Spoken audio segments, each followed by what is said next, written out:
How to clear browsing history on Google Chrome on your laptop. This tutorial shows you how to remove your recent browsing activity. First, open the Chrome browser on your computer. After that, click on the three dots menu at the top right. From there, click on History. At this point, click on History again from the submenu shown. In the next step, click on Clear Browsing Data on the left side.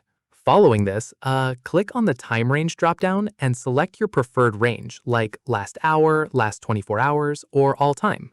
Once done, check the box next to Browsing History. From here, keep cookies and cached images unchecked if you'd only like to clear history without affecting saved logins. At this stage, click on Clear Data at the bottom to confirm. Keep in mind, clearing history removes it from Chrome, but if you're signed in and syncing, it may also affect history saved to your Google account across other devices.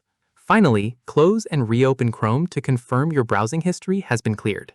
And that's it. If this guide helped you clear browsing history on Google Chrome, give it a like, subscribe for more Windows tutorials, and tap the bell icon for updates. See you in the next one.